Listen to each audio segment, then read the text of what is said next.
Success in one area can often lead to failure in the area that's most important. Welcome to Sharpening Arrows, where we train teens to think biblically about life and politics. I'm your host, Victor Jakes. Now, this is an episode of Pointed, where I keep it short and to the point. I want to make sure that every week, no matter how busy it gets, parents and teenagers, you have a chance to flex your thinking muscles together. And if you are watching on YouTube, then you can see one of my precious children who is acting in a less than precious way because she's very excited to see herself on camera. So youtube.com/@sharpening-arrows, youtube.com/@sharpening-arrows. See how my children can embarrass me this week. It'll be terrific. All right. So I apologize. I only got one normal episode out this week. Next week, I may only get one episode out. I apologize. I work with a speech group out here in Las Vegas, and we're having a tournament next weekend, and I'm really excited for it, but it is quite a bit of work. And anyway, so if that happens next week, we will be back to normal in November. All right. On last week's episode of Pointed, we talked about how the road to success is paved with suffering. If you didn't listen to that, I would encourage you to do so. It's again, only 5 minutes. And I think there's a really valuable lesson in there, which is to be great, you must suffer. But there's another part to this equation. Let's have a parental pause point right here. What temptation accompanies success? It's an important question. It's an important question for us parents to ask our teenagers, because teenagers, we want you to succeed. There are things in our own life as parents that we want to succeed at. All right, sweetie, I'm going to have you go run. For instance, I'd like to succeed in my children not interrupting the podcast. I've not gotten there yet.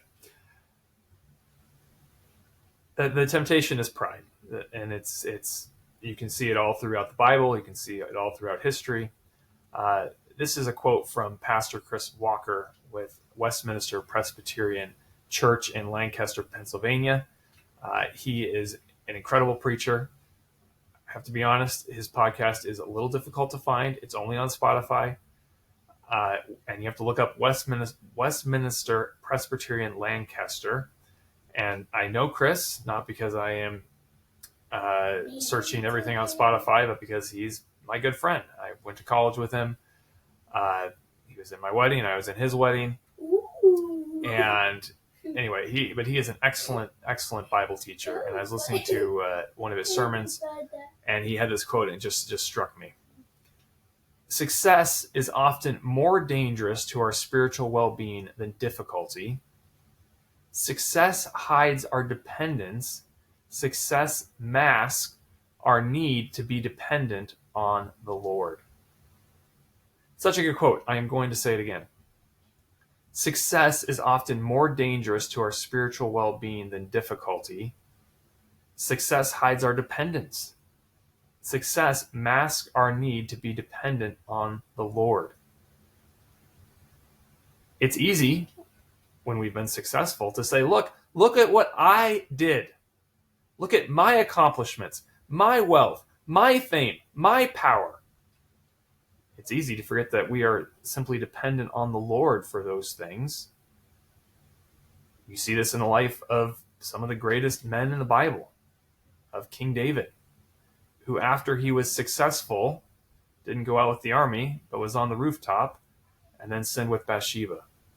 We certainly see this in the life of Solomon, who God granted more wisdom than anyone who ever lived, and he ended up with 1,000 wives and concubines who led him away from the Lord. Now the Bible warns about this, Deuteronomy 8:17-18. This is the Lord speaking. You may say to yourself, my power and the strength of my hands produce this wealth for me.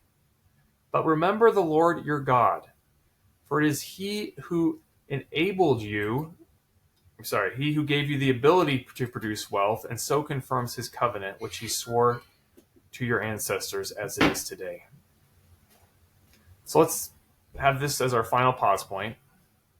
Where in your life do you need to acknowledge that God is the one who enabled you to succeed? And that's the tension we have to live with. Yes, we do have to suffer. We do have to work hard.